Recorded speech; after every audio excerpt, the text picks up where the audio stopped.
Baik, minggu yang lalu saya sudah menjelaskan tentang partisipasi. Ada dua buku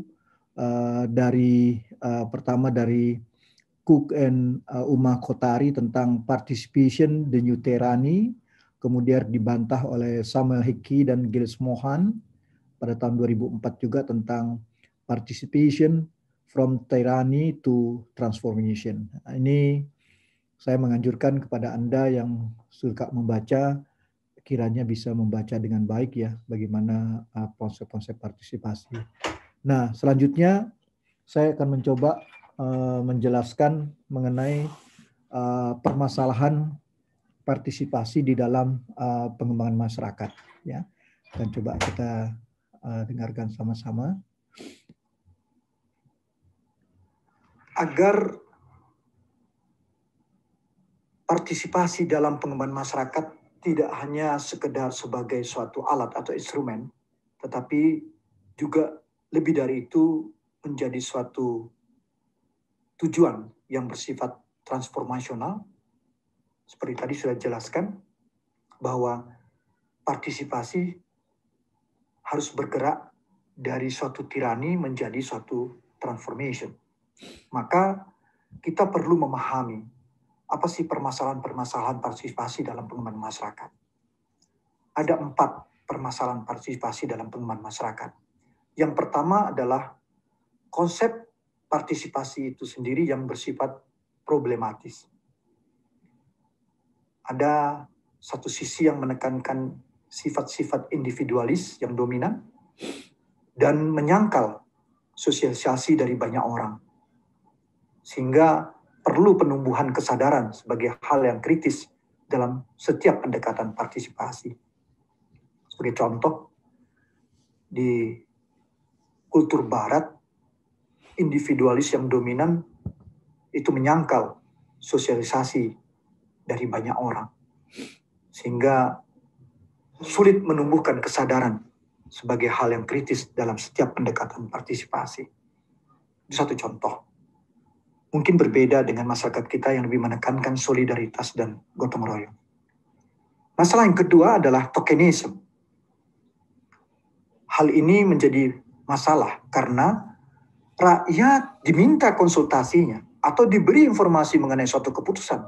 Tetapi sebenarnya mereka hanya memiliki sedikit atau sama sekali tidak memiliki kekuasaan dan wewenang untuk mempengaruhi keputusan tersebut. Yang ketiga, yang erat hubungannya juga dengan tokenisme, yaitu kooptasi. Sering digunakan oleh organisasi, pengembang masyarakat, atau organisasi-organisasi pelaksana pembangunan, dalam hal ini pemerintahan, dan pembuatan keputusan, untuk menghindari ancaman terhadap keberadaan dan stabilitasnya. Maka proses-proses kooptasi dilakukan dengan cara mengeliminir kekuatan-kekuatan resisten yang ada di masyarakat yang akan menolak program-program yang telah dirancang oleh organisasi atau kelembagaan-kelembagaan pemerintah. Dan yang keempat, masalah yang keempat adalah masalah ketidakseimbangan antara hak dan kewajiban warga negara. Tadi sudah saya jelaskan bagaimana hak-hak mendapatkan informasi sampai dengan hak-hak untuk mengontrol, mengawasi. Ya, selain dengan kewajiban-kewajiban warga negara. Nah, di dalam program pengembangan masyarakat harus mendorong pengakuan dan peningkatan baik hak maupun kewajiban untuk berpartisipasi. Inilah 4 hal atau 4 permasalahan partisipasi dalam pengembangan masyarakat.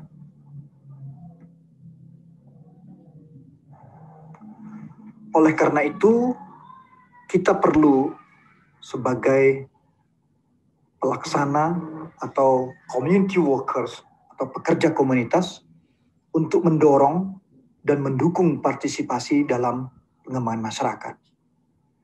Bagaimana cara kita mendorong dan mendukung partisipasi dalam pengembangan masyarakat?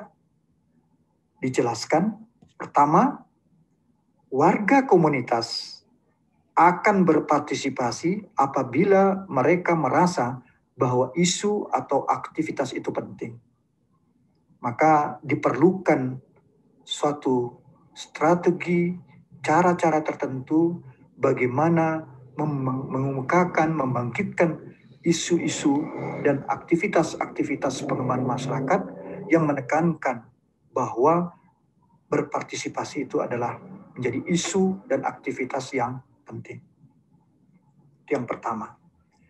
Yang kedua, untuk mendorong dan mendukung partisipasi dalam pengembangan masyarakat adalah warga komunitas harus merasa bahwa aksi mereka akan membawa perubahan. Oleh karena itu, harus dibangun visi bersama dan jelas orientasi yang akan dicapai di dalam proses-proses pengembangan masyarakat. Jadi sekali lagi, warga komunitas harus berasa bahwa aksi mereka akan membawa perubahan.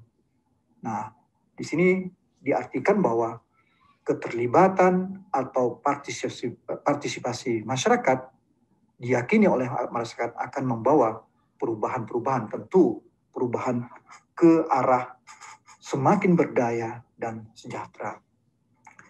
Yang ketiga adalah berbagai bentuk partisipasi harus diakui dan dihargai. Meskipun tadi dikatakan bahwa konsep partisipasi adalah konsep yang problematik, akan tetapi bentuk-bentuk partisipasi harus diakui dan dihargai. Masih ingat contoh yang saya berikan, bagaimana peran serta masyarakat dalam pembangunan masjid? Jemaahnya dapat dibedakan antara masyarakat lapisan bawah, menengah, dan lapisan atas di dalam komunitas desa tersebut. Sehingga bentuk partisipasi mereka berbeda-beda.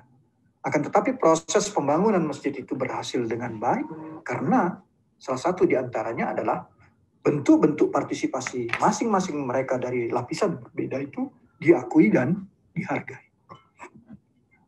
Kemudian yang keempat, yang mendorong dan mendukung partisipasi dalam pengembangan masyarakat adalah warga komunitas harus bisa berpartisipasi dan didukung dalam partisipasinya.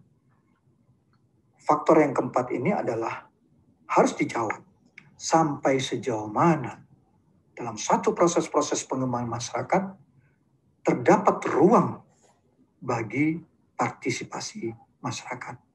Apabila ruang itu ada, maka warga komunitas harus didukung untuk berkiprah di dalam ruang partisipasi yang disediakan. Oleh karena itu, secara sosiologis, adakah media tempat masyarakat berpartisipasi? Atau secara regulasi, adakah ruang-ruang bagi warga komunitas untuk berpartisipasi? Dan yang kelima adalah untuk mendorong dan mendukung partisipasi dalam pengembangan masyarakat, maka struktur dan proses tidak boleh mengucilkan. Artinya, apabila ada pengorganisasian dalam pengembangan masyarakat, maka struktur dan proses-proses pengorganisasian itu tidak boleh berjarak dengan masyarakat. Artinya, masyarakat, warga komunitas harus terintegrasi di dalam struktur dan proses, sehingga struktur dan proses tersebut tidak mengucilkan masyarakat.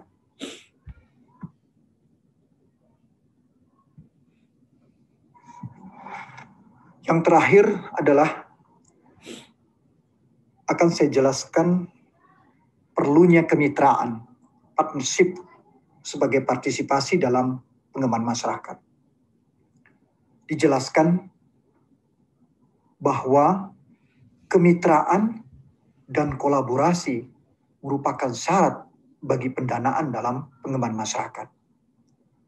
Kalau kita melihat dalam kerangka tata kelola yang baik atau good governance dari 3 ruang kekuasaan seperti yang saya jelaskan tadi, ada masyarakat, pemerintah, badan usaha atau swasta, maka kemitraan dan kolaborasi memang menjadi suatu prasyarat. Proses-proses pendanaan dalam pengembangan masyarakat tidak hanya bisa bergantung pada dana-dana yang bersumber dari pemerintah. Karena dana-dana yang bersumber dari pemerintah tidak hanya terbatas dari sisi jumlah atau banyaknya dana tersebut, tapi juga bisa menjadi terbatas karena dalam kerangka birokrasi, struktur. Ya, ini yang menjadi persoalan. Oleh sebab itu diperlukan kemitraan dan kolaborasi, saling meningkatkan kapasitas antara satu dengan yang lain, sehingga ada proses-proses pendanaan yang tidak hanya bersumber dari pemerintah, tapi juga bisa bersumber dari kalangan badan usaha, swasta, maupun dari kelompok-kelompok masyarakat yang terorganisir di dalam lembaga swadaya masyarakat atau NGO. Ini satu hal yang penting. Kemudian yang kedua, kemitraan paling baik adalah apabila tujuan-tujuan dan nilai-nilai dan keluaran-keluaran dibagi bersama oleh semua mitra. Dasarnya adalah bagaimana ada proses-proses yang saya sebutkan tadi sebagai stakeholder participation. Duduk bersama, merumuskan tujuan-tujuan, nilai-nilai, dan keluaran-keluaran yang ingin dicapai semua mitra. Idealnya tadi ada pemerintah, ada masyarakat, dan ada badan usaha. Ini sebagai suatu hal yang perlu dirumuskan bersama, duduk bersama dalam merumuskan tujuan, nilai-nilai, dan keluaran yang ingin dicapai bersama di antara semua mitra. Kemudian yang ketiga, di dalam kemitraan sebagai bentuk partisipasi dalam pengembangan masyarakat, maka dikatakan harus mengakui keanekaragaman di antara para mitra dan berbagai kepentingan akan efektif untuk menemukan solusi. Artinya, setiap mitra mempunyai kelebihan dan kekurangan. Sehingga dalam konsep kemitraan, bagaimana bentuk-bentuk kemitraan dan kolaborasi sebenarnya tidak hanya saling meningkatkan kapasitas, tapi saling menutup kekurangan dan bisa meningkatkan kelebihan yang dimiliki oleh masing-masing mitra. Dalam konteks ini, kemitraan memerlukan sinergitas di antara para stakeholder atau pihak atau di antara pihak-pihak yang bermitra. Oleh karena itu, dalam bagian yang terakhir ini, saya ingin menjelaskan bahwa dalam kerangka tata kelola yang baik atau good governance, ya, maka terjadi proses pergeseran. Tidak hanya mengandalkan kepada community participation, tetapi juga sudah menggeser kepada stakeholder participation. Bentuk-bentuk partisipasi multi pihak tadi dimanifestasikan dalam pola-pola relasi yang kita sebut kemitraan atau kolaborasi. Inilah satu bentuk yang disebut di dalam pengembangan masyarakat kemitraan sebagai partisipasi. Demikian perkuliahan kita kali ini. Mudah-mudahan kuliah ini bermanfaat bagi kita semua dan dapat kita diskusikan sebagai suatu pemantik bagaimana kita melihat partisipasi, konsep partisipasi untuk implementasi pengembangan masyarakat.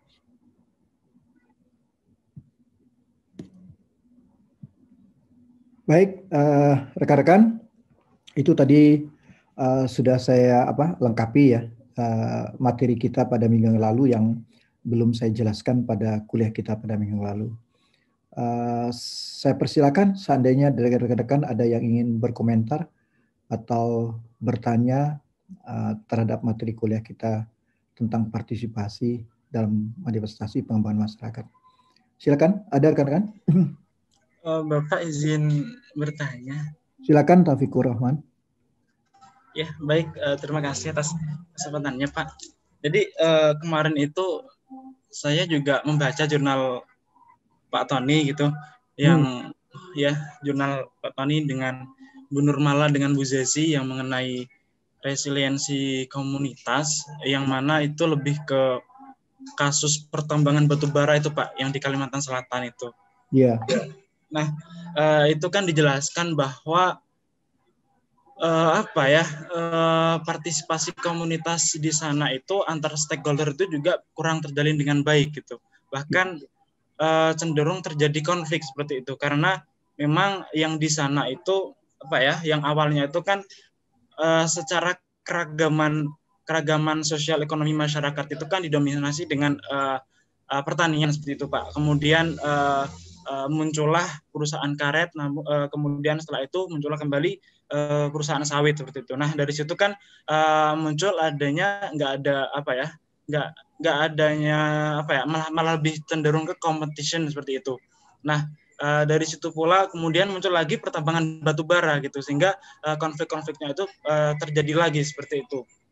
Nah lalu selain itu pula ketika masyarakat itu sadar bahwa mereka itu dieksploitasi dan kemudian mencoba untuk menggiring opini dengan dengan mulai untuk bagaimana meningkatkan kapasitas dari komunitas itu sendiri. Kemudian dari pihak pemerintahnya sendiri, pemerintah desa itu kurang mengakomodir dengan baik Pak gitu. Selain itu juga karena alasan kurang mengakomodir dengan baik karena adanya aktor yang sangat dominan gitu terhadap kasus tersebut gitu. Yang mana di pertambangan batubara itu kan ada 2 aktor Pak ya, ada 2 aktor yang sangat dominan seperti itu. Nah dari situ kan saya lihat bahwa kesatuan antar stakeholder yang ada baik itu dari private sector kemudian dari public sector maupun kolektif sektornya itu belum terjalin dengan baik, belum kemitraannya belum ada dan itu win-loss kan kondisinya seperti itu. Nah dari situ kasus yang terjadi tersebut yang mana cenderung ke konflik, bagaimana cara kita untuk memanajemen hal tersebut bisa menjadi sebuah proses pemberdayaan masyarakat yang lebih win-win solution ataupun yang saling menguntungkan antar pihak dan tadi terjalinnya stakeholder participation. Mungkin seperti itu Pak. Bagaimana respon dari Ibu? Ya, makasih Taufikur Rahman. Jadi memang yang Anda ceritakan itu benar bahwa secara konseptual teorinya kan kita ingin menggeser dari community participation ke stakeholder participation. Ketika Anda tadi menunjukkan kasus di Kalimantan Selatan, bagaimana komunitas yang semula dengan tanaman pangan, kemudian masuk karet, kemudian sawit, yang terakhir tambang, maka yang terjadi bukan stakeholder participation, tapi sudah mulai timbulnya konflik. Nah, pertanyaannya ini bagaimana nih kalau seperti ini? Nah, kalau kita melihat kasus seperti ini, memang tidak sederhana kita hanya melihat seakan-akan menggeser dari community ke stakeholder. Kita harus melihat di 2 aras yang berbeda. Ya, Taufikur Rahman ya. Jadi ada aras lokal, di local community, desa-desa, ya. Kemudian ada yang kita sebut dengan aras upper local community.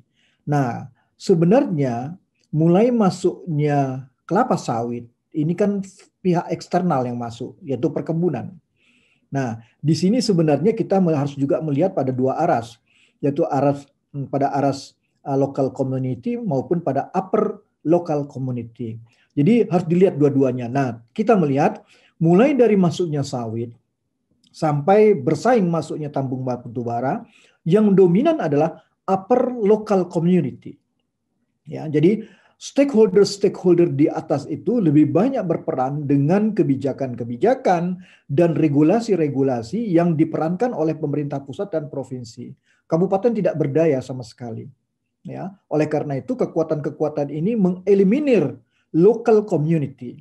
Sehingga kalau kita lihat pada jalinan local community, upaya-upaya memperkuat stakeholder itu sudah berlangsung yang dilakukan oleh pemerintah desa. Tapi dengan kekuatan eksternal dari upper local community itu tidak terjadi. Artinya saya ingin mengatakan begini, kalau Taufikur Rahman, mengapa itu terjadi? Karena tidak ada konsistensi kebijakan antara action di tingkat local community dengan kebijakan-kebijakan di upper local community. Nah, ini yang menjadi persoalan. Kebijakan-kebijakan termasuk di dalam konteks pengembangan masyarakat atau mereka juga melakukan perusahaan dengan CSR ini tidak ada konsistensi. Oleh karena itu yang terjadi adalah konflik. Nah, Kalau Anda bertanya bagaimana persoalan penyelesaiannya, di tingkat local community upaya-upaya sudah dilakukan, tapi yang tidak pernah dilakukan adalah di upper local community. Semua berpikir persoalan profit. Ya, padahal di tingkat local community tidak hanya profit tapi juga berpikir tentang benefit, ya, manfaatnya apa gitu kan. Nah, tapi di upper local tidak terjadi. Itu yang kita lihat. Nah, inilah yang harus diselesaikan. Jadi dalam konteks partisipasi, bagaimana yang Anda ceritakan tadi Taufikur Rahman di Kalimantan Selatan dengan tambang batu bara itu, memang persoalannya tidak bisa hanya diselesaikan dengan pengembangan masyarakat. Maka ini harus ada kebijakan-kebijakan di upper local community, di atasnya, terutama dari pemerintah pusat dan pemerintah provinsi untuk menata hal tersebut. Nah, ini semakin terlihat kemarin, ya, kalau kita lihat, Anda mungkin mendengar kasus banjir di Kalimantan Selatan. Ya, salah satu penyebabnya adalah tambang batu bara. Tidak hanya menyebabkan adanya kerusakan pada lahan, tapi juga banjir. Nah, ini juga menyebabkan proses-proses terjadi. Dan perlu Anda ingat, kalau kita kaitkan dengan persoalan politik, di daerah studi yang saya lakukan itu, kalau Anda baca itu, sekarang ini pemilihan gubernurnya di lokasi tempat saya melakukan penelitian itu diulang. Karena terjadi penipuan-penipuan suara. Nah, ini menarik juga kalau kita. Artinya apa? Tadi seperti saya katakan, upper local community itu begitu kuatnya sampai pemilihan gubernur pun terjadi manipulasi-manipulasi, dan ini akan diulang. Kalau tidak salah bulan ini dari pengulangan. Nah, ini siapa yang bermain? Penguasa tambang batu bara. Ini yang persoalan menarik. Jadi tidak seperti sederhana bagaimana menggeser community menjadi stakeholder, tapi di sini kita harus melihat pada dua aras, local community dan upper local community. Begitu Taufikur Rahman. Baik Pak, terima kasih banyak. Nah, paham ya? Nah, itu yang memang di dalam kuliah ini belum saya jelaskan ya, tapi kita harus paham kalau Anda membaca jurnal itu, Anda bisa melihat ini persoalan yang kita hadapi. Oke, rekan-rekan, ada yang lain? Saya mau Pak bertanya. Ya, Ranisa. Ya Pak, terima kasih Pak. Jadi saya ada pertanyaan, saya yang ingin pertanyakan. Jadi kan kita sekarang kan juga sedang menyusun jurnal untuk tugas akhir kan ya Pak. Jadi kami itu, kelompok saya itu melakukan penelitian di Desa Jatikelabang di Tuban, Jawa Timur. Nah, berdasarkan hasil pengamatan dari teman saya itu, mengatakan bahwa di desanya itu tuh sering dilakukan musrenbang gitu, Pak, musyawarah perencanaan pembangunan desa. Ya, nah di situ warga tuh sudah dilibatkan, Pak. Maksudnya dilibatkan dalam artian diajak musyawarah, diajak merumuskan program dari tahap perencanaan hingga evaluasi gitu, Pak. Nah, tetapi dari hasil wawancara oleh sekretaris desa Jatikelabang itu katanya warga itu, tapi kalau dalam suasana atmosfer formal gitu ya Pak, seperti di musyawarah itu masyarakat tuh cenderung diam gitu Pak. Nah jadi pemerintah desa itu lebih lebih mengandalkan aspirasi dari tokoh masyarakat kayak RT atau RW-nya gitu Pak, karena dianggap telah mewakili pendapat dari masyarakatnya. Nah, tetapi saat berada di atmosfer atau keadaan yang informal kayak misalnya bertemu di sawah atau bertemu di ladang saat sedang bekerja, bercakap-cakap, nah itu masyarakat tuh lebih cenderung mudah terbuka gitu Pak, dan lebih lebih nyaman gitu dalam mengutarakan aspirasinya. Nah, pertanyaan saya kan maksudnya dari sisi pemerintah sendiri itu kan telah menyediakan tempat bagi masyarakat itu berpartisipasi, yaitu di musrenbang itu kan Pak. Yeah. Tapi masyarakat tuh justru bersikap pasif gitu Pak. Nah, sedangkan kalau tidak di musrenbang, misalnya di suasana yang informal, masyarakat itu lebih aktif gitu. Nah, bagaimana peran mungkin Komdev atau pemerintah gitu untuk menghadapi sikap masyarakat yang seperti ini? Apakah kayak kita tuh melakukan pendekatan lagi dengan dengan keadaan yang informal, atmosfer yang informal, atau kita tuh memberikan pengertian gitu Pak kepada masyarakat kayak musrenbang ini tuh untuk kalian juga loh, misalnya seperti itu, kayak gini gitu Pak. Seperti itu pertanyaan saya Pak, terima kasih. Ya, terima kasih Ranisa. Jadi gini, memang itu kasus yang biasa kita temukan di struktur masyarakat pedesaan ya. Jadi ketika kelompok-kelompok masyarakat tertentu, ketika dia berinteraksi, berelasi, berkomunikasi dengan berbeda status atau berbeda sektor, biasanya diem. Gitu kan itu. Jadi, tapi ketika mereka di dalam strukturnya, di dalam komunitasnya, mereka bisa bicara dengan baik. Ini apa artinya? Dalam konteks partisipasi, bahwa di sini pentingnya apa yang disebut dengan representativeness.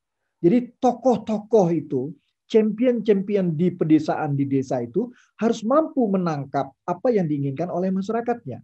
Itulah yang dibawa di dalam forum-forum seperti yang Anda sebut sebagai musrenbang.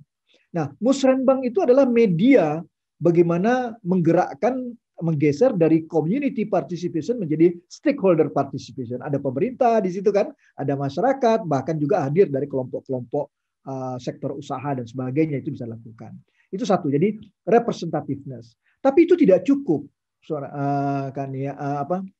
Ranisa. Nanti topik kuliah kita tentang pemberdayaan. Nah, kelompok-kelompok masyarakat ini memang harus diberdayakan, sehingga dia punya kapasitas kemampuan mampu mengungkapkan pendapat dan di berbagai strata. Tetapi ini kan tidak mudah. Memberdayakan itu kan sebenarnya inginnya kita meningkatkan status dia juga. Ya, meningkatkan stratanya sehingga dia naik kelas kan gitu kan, sehingga dia bisa berinteraksi satu sama lain. Dan ini upaya-upaya yang dilakukan. Tapi menurut pengamatan kita di lapangan, ini juga tidak mudah. Ada kultur, kebiasaan-kebiasaan kalau dengan orang lain beda status, itu tidak mudah kita mengungkapkan. Saya pernah buat FGD, Focus Group Discussion, dengan 11 kepala dusun di Desa Ngelipar, di kecamatan di Ngelipar, Kabupaten Gunung Kidul. 11 kepala dusun. Kita adakan focus group discussion. Wah, diskusi, ramai, seru ya. Setelah 2 jam, tiba-tiba masuk kepala desa. Apa yang terjadi? Semua diam. Gitu kan. Jadi, ini kan bisa Anda pahami ya. Ini apa karena persoalan-persoalan tadi ya, ada hal-hal yang tidak perlu diketahui oleh kepala desa, atau juga ini persoalan kultur karena berbeda status, ini pemimpin dan sebagainya. Itu yang harus kita pertimbangkan. Jadi di dalam proses pengembangan masyarakat seperti yang Ranisa tadi ceritakan, maka persoalannya social mapping menjadi sangat penting. Bukan hanya menghadirkan orang di dalam musrenbang, tapi harus dipetakan siapa yang perlu hadir. Yang pertama, dia merupakan representativeness, keterwakilan dari komunitas-komunitas tadi. Yang kedua, dia harus bisa melihat bahwa di dalam musrenbang itu ada upaya-upaya juga memberdayakan. Jadi kelompok-kelompok yang hadir memang sudah diberdayakan. Maka nanti ada teori yang kita munculkan, ada the empowerment is route to participation. Nah, ini topik kita hari ini kan pemberdayaan. Jadi pemberdayaan adalah jalan menuju kepada partisipasi. Kalau tidak, hadir dia di situ. Kata Arstein, dia hadir tapi tidak punya kuasa dan wewenang kan gitu kan. Tidak punya kemampuan. Bukan tidak diberikan ruang, tapi dari sisi kapasitasnya mereka yang tidak siap. Itu yang terjadi. Oleh karena itu, kalau Ranisa ingin melihat, ya kita harus mencari siapa champion-champion, siapa tokoh-tokoh di komunitas itu yang mampu kita katakan dia sebagai representativeness, keterwakilan dari komunitas itu jadi penting. Ini persoalan kita dalam pembangunan. Tidak mungkin satu desa semua hadir kan. Tidak mungkin gitu kan, satu dusun hadir, satu RT hadir, harus ada. Nah ini harus kita pelajari, harus kita petakan. Tokoh-tokoh itu belum tentu juga dia membela atau bisa menginspirasi atau mewakili rakyatnya. Belum tentu juga ya. Itu harus kita lihat di situ. Gitu Ranisa, kira-kira. Ya, baik Pak. Terima kasih atas jawabannya, Oke. Pak. Baik, rekan-rekan sudah bisa mengisi daftar hadir ya? Sudah? Sudah, Pak. Sudah, Pak. Baik. Saya akan lanjutkan sekarang kuliah kita ya dengan tentang pemberdayaan. Atau masih ada yang bertanya atau komentar? Silakan.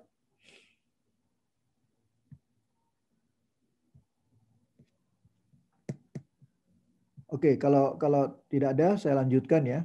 Kita masuk pada topik kita.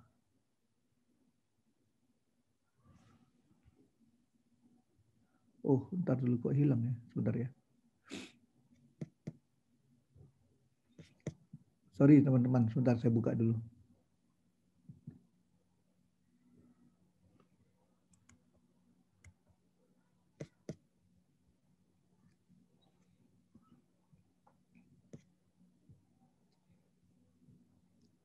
Apakah terlihat?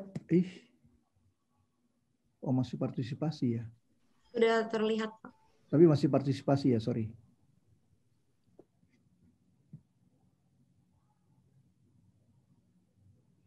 Kelihatan ya?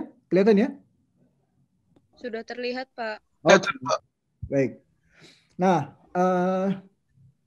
saya akan menjelaskan bagaimana konsep pemberdayaan dalam pengembangan masyarakat ya. Jadi di sini ada 3 subpokok bahasan yang akan saya jelaskan kepada Anda semua. Pertama, sejarah pemberdayaan. Ini paling tidak sudah kita tahu lah ya. Bagaimana sih empower ini muncul? Zaman saya kuliah dulu belum muncul nih kosakata empowerment ya. Baru setelah reformasi di Indonesia itu kata-kata pemberdayaan itu muncul ya. Kemudian yang kedua, bagaimana pengertian dan konsep pemberdayaan, dan yang ketiga saya akan menjelaskan nanti bagaimana pemberdayaan dalam praktik pengembangan masyarakat ya. Jadi ini ada 3 subpokok bahasan yang coba kita bahas pada hari ini. Pertama, kelihatan ya rekan-rekan semua? Terlihat, Pak. Oke, baik.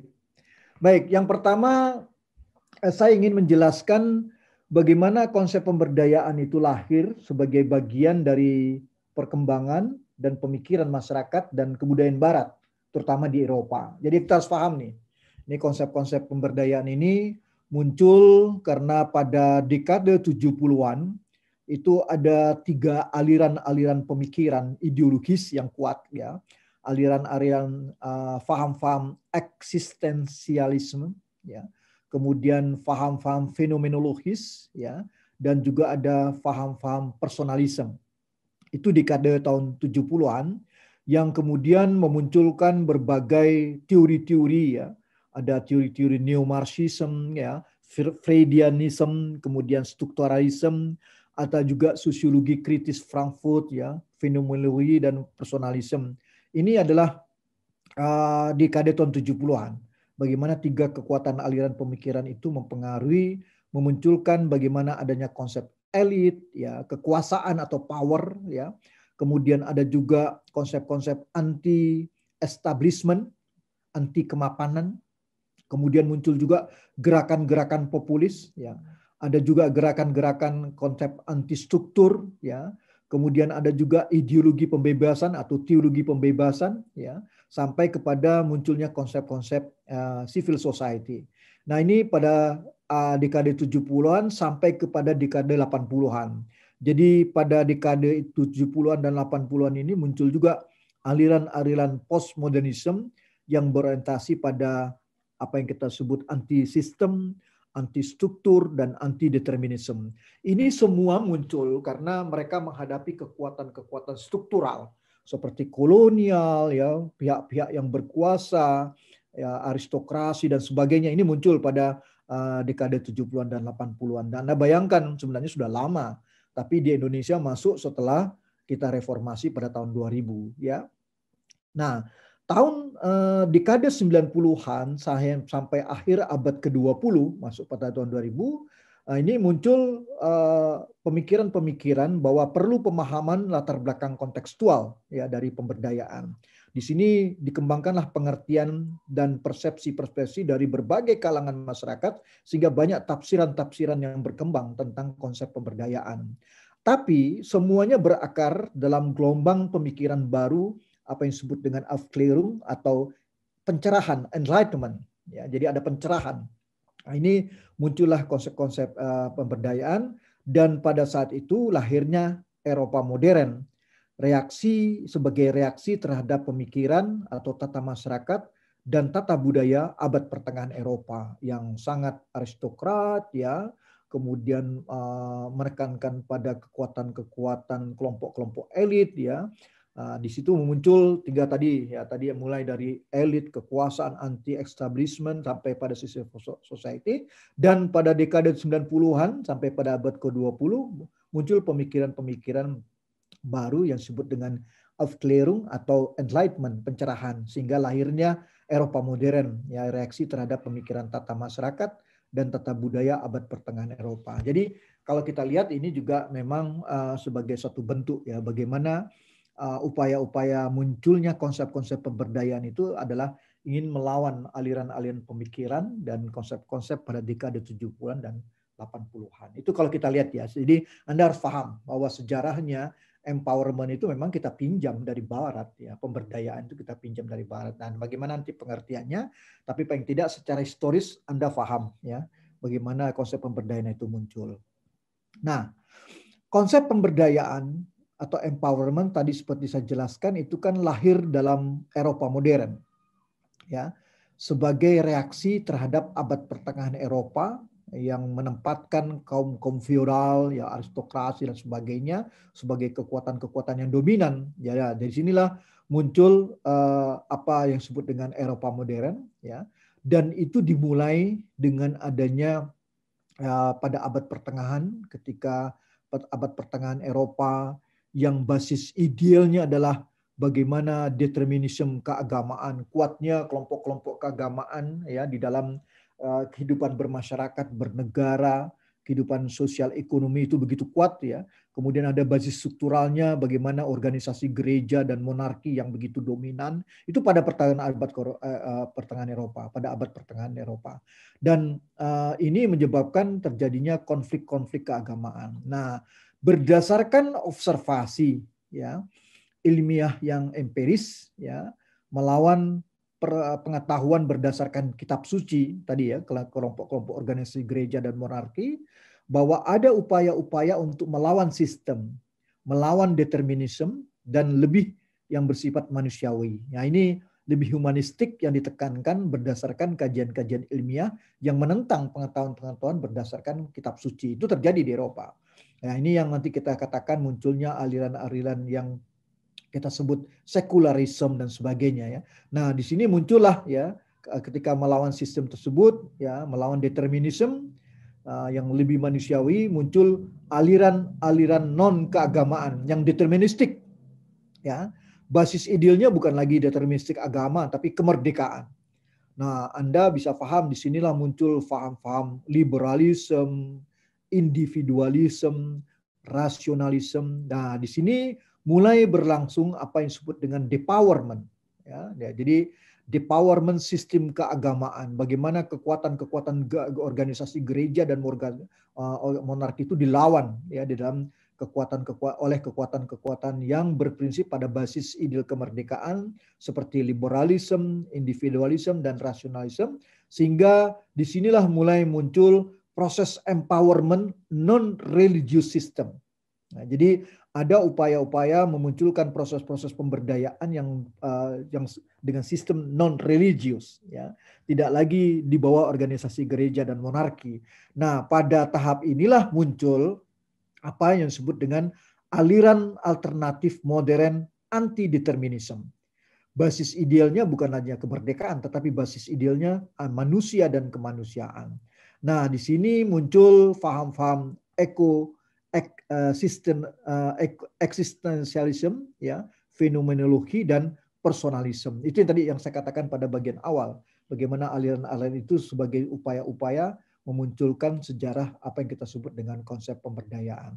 Ini secara historis yang harus Anda pahami. Jadi paling tidak dengan penjelasan saya Anda bisa memahami, oh sebenarnya konsep empowerment itu muncul ketika bagaimana proses-proses enlightenment atau pencerahan di abad pertengahan Eropa terhadap kekuasaan-kekuasaan yang sangat kuat seperti organisasi gereja dan monarki dengan determinisme keagamaan, muncul aliran non keagamaan deterministik, dan akhirnya muncul aliran-aliran alternatif modern anti determinisme. Dan eksistensialisme, fenomenologi, personalisme ini tidak hanya mempengaruhi pada gerakan-gerakan masyarakat, tetapi dia juga ikut mempengaruhi bagaimana dampak-dampak metodologi, riset, observasi, dan sebagainya itu sangat berperan besar. Jadi saya ingin mengatakan bagaimana munculnya empowerment itu lahir di Eropa modern. Eropa modern muncul reaksi terhadap abad pertengahan Eropa. Jadi mulai melawan kekuatan-kekuatan pada abad pertengahan, memunculkan aliran non-keagamaan, terjadi proses empowerment non-religious system, sehingga memunculkan apa yang disebut dengan basis idealnya adalah manusia dan kemanusiaan. Ada eksistensialisme, fenomenologis, dan personalisme. Ini kalau kita lihat ya, bagaimana sejarah konsep pemberdayaan. Jadi kalau Anda baca di dalam sejarahnya menarik kalau kita lihat bagaimana empower muncul. Tapi apapun kata dasarnya tetap power, yaitu kekuasaan. Itu yang penting kita pahami. Ya, ini yang kita lihat kalau kita lihat dari sejarah tadi. Oke, kira-kira ada pertanyaan di sini? Kalau Anda melihat, saya ingin mengatakan sebagai pengetahuan kita, ketika kita mempelajari konsep pemberdayaan dalam pembangunan masyarakat, kita harus jangan lupa kapstoknya. Tanggalan di mana? Oh, konsep ini memang muncul ketika munculnya Eropa modern. Mengapa Eropa modern? Karena melawan kekuatan-kekuatan pada pemikiran abad pertengahan yang dikuasai oleh kelompok gereja dan monarki. Ya, nah ini memunculkan alternatif-alternatif pemikiran baru sampai munculnya eksistensialisme, fenomenologis, dan personalisme. Itulah menjadi kekuatan-kekuatan dalam proses-proses pemberdayaan yang basis idealnya tidak lagi hanya pada kemerdekaan, tapi pada manusia dan kemanusiaan. Jadi itu yang digambarkan. Jadi ini sejarah. Nah, kita di Indonesia mencoba meminjam konsep ini, ya, pemberdayaan ini. Tapi mau kita tempatkan dalam struktur masyarakat kita, dalam kultur masyarakat kita, yang lebih menekankan pada solidaritas, gotong royong, ya, sehingga tafsiran-tafsiran teoritisnya bisa kita lihat berbeda-beda tergantung bagaimana struktur dan kultur masyarakatnya ketika memahami apa yang disebut pemberdayaan. Tapi aslinya kalau kita lihat bagaimana Enlightenment itu muncul, ya, itu karena munculnya Eropa modern ketika mereka menghadapi bagaimana pemikiran-pemikiran abad pertengahan. Di sana kekuasaan, the power itu dikuasai oleh kelompok-kelompok gereja dan monarki. Dilawan dengan kekuatan-kekuatan tadi sebagai alternatif sampai kepada munculnya pencerahan atau enlightenment di Eropa. Oke, ada pertanyaan rekan-rekan kalau kita lihat sejarah singkatnya ini, ya. Menarik kalau kita lihat. Nah, tadi saya katakan ini kita pinjam. Teori ini kita pinjam di dalam proses-proses pengembangan masyarakat, dalam proses-proses pembangunan, bahkan semua aliran-aliran pemikiran, cabang-cabang keilmuan kalau kita lihat mengklaim melakukan pemberdayaan. Tapi kita tidak tahu sebenarnya apa sih yang dimaksud oleh orang ekonomi tentang pemberdayaan, orang psikologi, orang politik, kan gitu kan. Padahal kita tahu sejarah pemberdayaan seperti itu. Dan di Indonesia bagaimana konsep ini juga dipinjam, kemudian dicoba ditafsirkan dengan struktur dan kultur masyarakat. Apa sebenarnya pemberdayaan? Sehingga jangan heran misalnya muncul di Indonesia, oh pemberdayaan itu pembinaan gitu ya. Nah, apakah benar seperti itu? Sebagai satu proses mungkin tidak salah. Tapi intinya kalau kita lihat ada depowerment sampai kepada empowerment. Nah, ini yang kita jadi nanti kita coba bahas sebenarnya apa sih konsep pemberdayaan ini, ya. Ketika ada pencerahan di Eropa modern melawan pemikiran-pemikiran kekuatan-kekuatan di abad pertengahan. Siapa yang berkuasa ketika itu? Kelompok gereja dan monarki dilawan. Sehingga kalau kita lihat sekarang juga dalam konsep-konsep bernegara di Eropa itu kan muncul menjaga keseimbangan. Adanya misalnya pemerintahan seperti Inggris yang demokratis, liberal, tapi juga mengakui monarki, kan, ya kan, monarki konstitusional itu banyak. Kita Inggris, kalau kita lihat negara-negara Skandinavia seperti itu, kecuali Perancis lah yang benar-benar sangat liberal sekali, menghilangkan kekuatan-kekuatan monarki kalau kita lihat. Nah, itu satu proses yang kita lihat ya dalam proses perkembangannya. Kita pinjam itu konsep, ya, bagaimana kita tafsirkan di dalam proses-proses pengembangan masyarakat. Oke, rekan-rekan, ada pertanyaan dalam konteks sejarah, ya. Jadi ini pengetahuan saja bagi kita, ya. Kita tahu, oh begitu ya pemberdayaan. Nah, oleh karena itu, apa itu pemberdayaan Indonesia? Diterjemahkanlah ada pembinaan gitu ya. Mungkin tidak salah sebagai satu proses sesuai dengan struktur dan kultur masyarakat kita.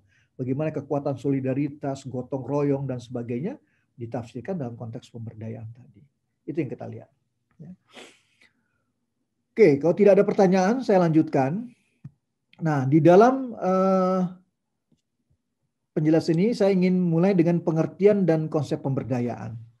Jadi di sini saya ingin menekankan ada power dan empowerment. Ya, jadi kata dasarnya tetap power.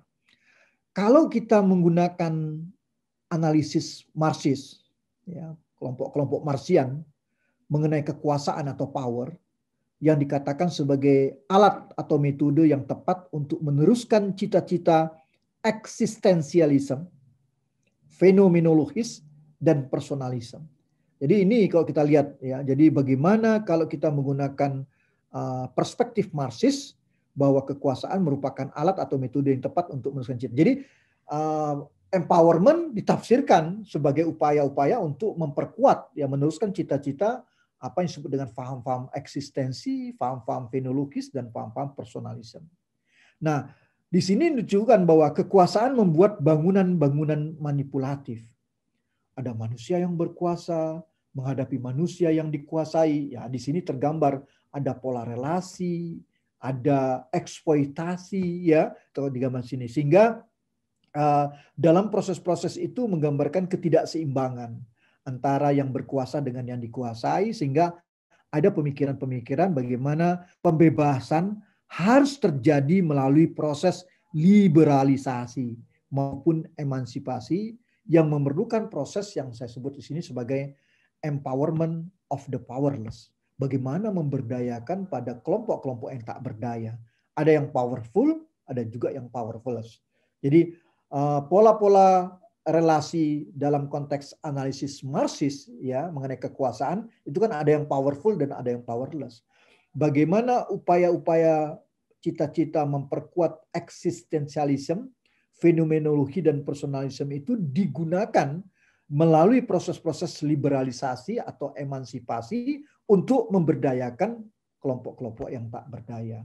Ini yang kita sebut dengan the empowerment of the powerless. Ya, jadi ada yang powerful dan ada yang power. Nah, ini menarik nih pola relasi kita lihat. Sehingga kita paham dalam konsep pemberdayaan itu seperti apa sih?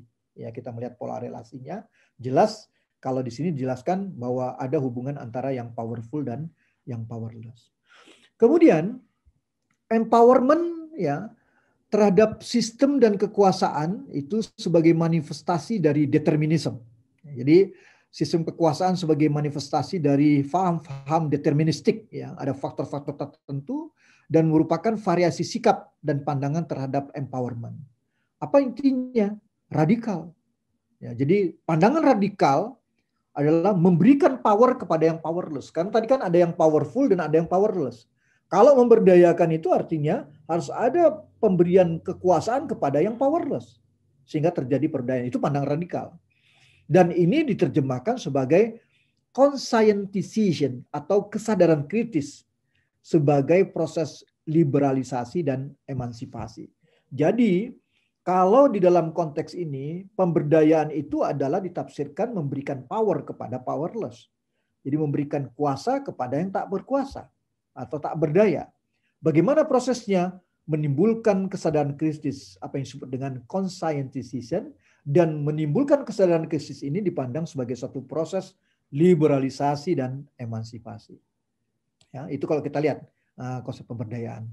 Dan memprogramkan konsep pemberdayaan perlu di sini dikatakan menentukan sikap bersama, kritis dan selektif, ya kontekstual, dan juga diperlukan individual self empowerment. Jadi dari individual self empowerment bergeser kepada collective self empowerment. Jadi bagaimana ada upaya-upaya pemberdayaan pada pemberdayaan pada individual secara mandiri, kemudian juga memunculkan pemberdayaan kolektif ya secara mandiri. Nah, upaya untuk menjadikan suasana kemanusiaan yang adil dan beradab menjadi semakin efektif secara struktural, baik dalam kehidupan keluarga, masyarakat, negara, regional, internasional maupun dalam bidang politik, ekonomi dan lain-lain. Jadi, saya ingin mengatakan kepada Anda semua bahwa tafsiran dari konteks perspektif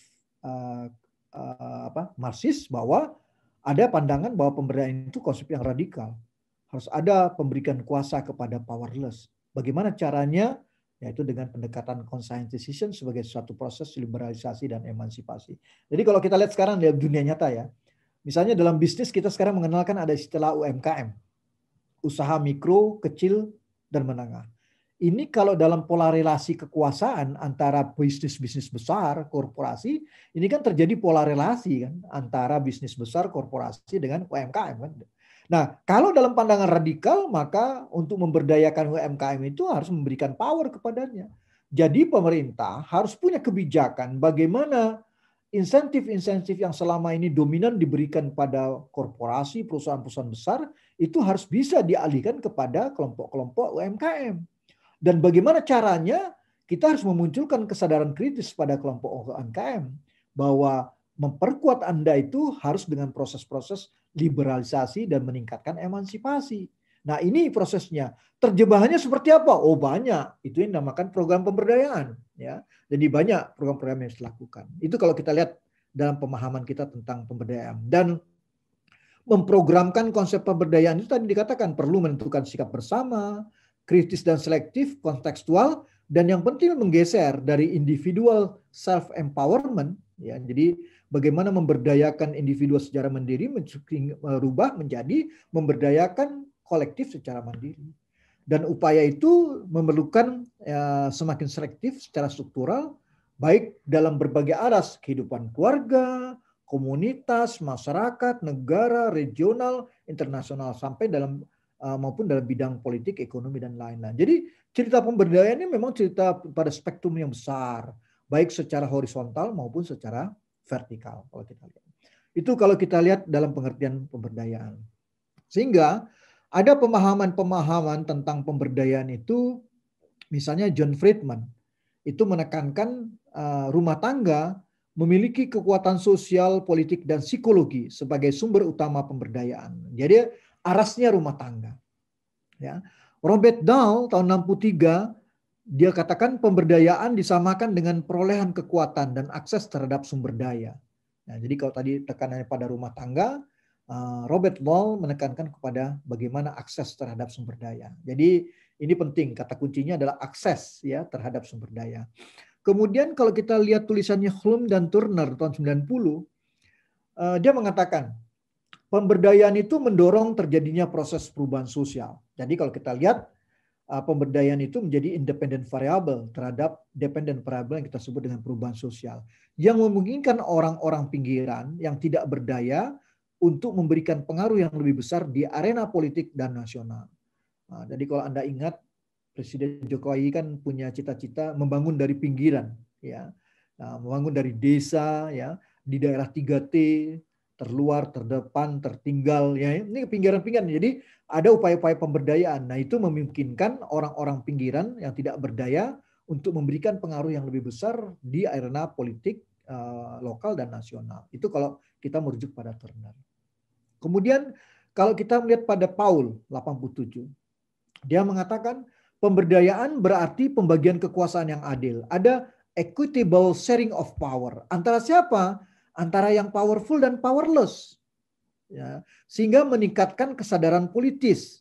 Kalau di atas tadi menggunakan istilah kesadaran kritis, ya, conscientiousness. Ini kesadaran politis dan kekuasaan kelompok yang lemah serta memperbesar pengaruh mereka. Nah, inilah yang digambarkan sebagai proses dan hasil-hasil pembangunan. Jadi Paul mengatakan pemberdayaan itu adalah equitable sharing of power.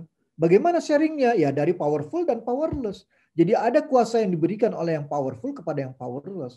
Sehingga meningkatkan kesadaran politis. Inilah yang disebut dengan proses dan hasil pembangunan. Kalau kita merujuk pada pandangan Paul. Kemudian Borini dan Sethi ya tahun 91 itu memandang dalam perspektif lingkungan pemberdayaan mengacu pada penggunaan akses terhadap sumber daya alami dan pengelolaan. Ini sama seperti tadi pandangan Dahl ya, bagaimana perolehan kekuatan dan akses terhadap sumber daya. Ya, jadi kalau kita lihat bagaimana konsep pemberdayaan itu ya dari berbagai hierarki, mulai dari hierarki yang lokal, mikro lokal sampai kepada makro global. Pemberdayaan pasti erat dengan konsep-konsep resources atau sumber daya. Pemberdayaan juga menciptakan perubahan sosial. Tapi pemberdayaan difahami sebagai equitable sharing of power. Jadi kalau sudah ada pembagian kekuasaan yang equitable, yang adil, nah adil ini terjemahannya kan bukan sama 50%, 50%, bukan seperti itu. Adil itu tergantung dari struktur dan kultur masyarakatnya. Ya, pada kelompok-kelompok lapisan bawah terhadap lapisan apa yang maksud dengan adil. Nah, tentu ini dibangun bersama yang diterjemahkan dalam konstitusi maupun dalam regulasi dan kebijakan-kebijakan. Tapi intinya ya pemberdayaan itu merupakan suatu penggunaan akses ya. Bagaimana yang berdaya itu dicirikan ada kemampuan akses atau aksesibilitas terhadap sumber daya alami yang mereka hadapi. Ini kalau kita lihat bagaimana pemberdayaan juga menciptakan apa yang disebut dengan sustainable development atau pembangunan yang berkelanjutan. Itu kalau kita lihat. Nah, ini gambaran ya kalau kita melihat bagaimana pemahaman kita tentang pemberdayaan. Saya belum memasukkan ini dalam konteks pengembangan masyarakat. Kita masih lihat konsep-konsep besarnya. Ya, jadi apa yang bisa kita lihat dalam segi keilmuan? Coba Anda lihat. Ilmu apa yang tidak mengklaim melakukan pemberdayaan? Semua mengatakan pemberdayaan. Ya. Tapi konteks kuliah kita hari ini adalah bagaimana kita melihat pemberdayaan untuk pengembangan masyarakat. Beda gitu kan? Semua mengklaim itu. Cobalah dari aspek keilmuan juga gitu. Orang-orang penyuluhan yang belajar tentang extension itu kan konsep dasar yang digunakan adopsi inovasi. Anda belajar juga kan? Juga klaimnya adalah memberdayakan kan? Itu apa penyuluhan.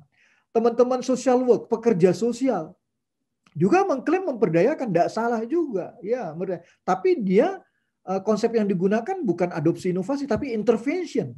Orang-orang yang tak berdaya itu yang harus diintervensi, kayak gitu kan.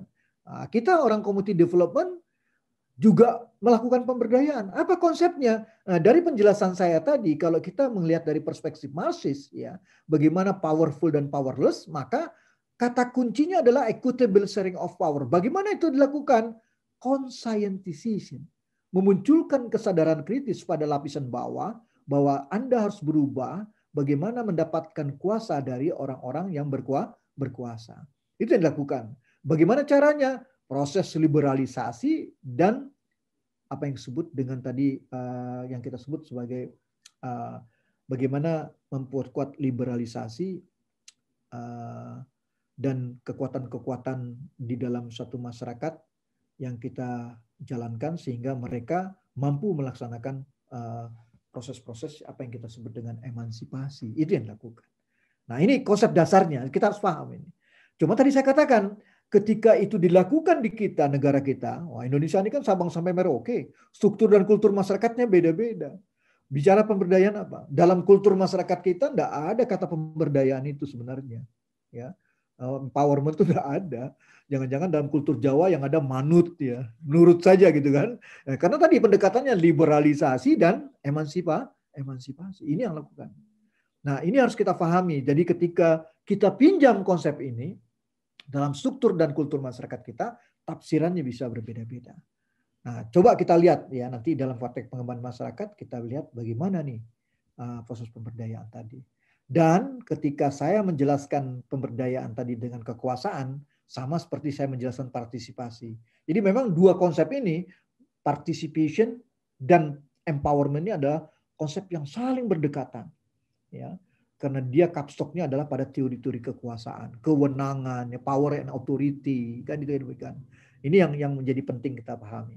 Dan saya tadi katakan semua keilmuan, semua sektor, semua mengklaim bisa melakukan pemberdayaan. Tapi apa yang mereka lakukan, proses-prosesnya seperti apa, tergantung terhadap penafsiran terhadap pemberdayaan tersebut dan bagaimana tafsiran itu sangat dipengaruhi oleh latar belakang struktur sosial dan kultur masyarakat untuk memahami pemberdayaan. Itu menariknya.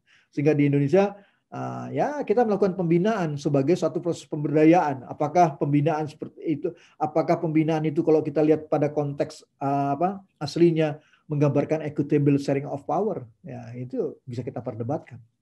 Ya, tadi saya cerita tentang UMKM. Kalau UMKM itu kita tempatkan pada yang powerless, ada perusahaan besar, ya. Dengan korporasi kan itu ada yang powerful dan ada yang powerless. Tapi jangan lupa ada konsep-konsep lain lagi dengan konsep pemberdayaan yang tadi juga kita tekankan dalam partisipasi apa? Kemitraan kan, kolaborasi ya itu juga dibangun. Jadi bagaimana pemberdayaan ini nanti kita tafsirkan. Apakah direbut kuasa itu atau kuasa itu diberikan? Nah ini menarik ya. Dalam polarisasi kan ada powerful dan ada powerless kan. Apakah yang powerful memberikan kepada yang powerless atau yang powerless merebut dari yang powerful? Nah, ini ada dua teori nanti yang besar yang akan saya jelaskan setelah ini bagaimana dalam konteks pengembangan masyarakat. Baik, rekan-rekan, sampai sejauh ini bisa difahami ya apa yang saya jelaskan tentang. Jadi konsep ini memang kita pinjam dari Barat, terutama dari Eropa yang muncul ketika ada enlightenment, pencerahan, bagaimana munculnya Eropa modern terhadap abad pertengahan Eropa yang sangat dikuasai oleh monarki dan kekuatan gereja. Ya, melalui apa? Melalui kekuatan liberalisasi dan apa yang disebut dengan emansipasi itu dilakukan. Muncullah kekuatan-kekuatan faham-faham eksistensialisme, fenomenologis dan personalisme yang ini menjadi kekuatan-kekuatan dalam melaksanakan apa yang disebut dengan liberalisasi dan emansipasi dalam mencapai pemberdayaan. Kalau dalam sejarahnya memang ini direbut ya dari yang berkuasa, dari kelompok monarki dan kelompok-kelompok gereja, itu yang dilakukan. Nah, tapi apakah hal seperti ini relevan dalam masyarakat kita? Ya kan? Kalau sudah merebut kan pasti dengan pendekatan Marxis ini kan potensi konflik kan. Ya, dalam masyarakat kita yang lebih menekankan pada solidaritas, gotong royong, bagaimana nih tafsiran kita pemberdayaan? Diberikan, memberikan, atau direbut? Ini jadi pertanyaan kita. Nah, mari kita bahas ya bagaimana teori-teori ini kita terapkan di dalam konteks pengembangan masyarakat. Nah, sebelum masuk ke situ, ada komentar atau pertanyaan? Silakan rekan-rekan.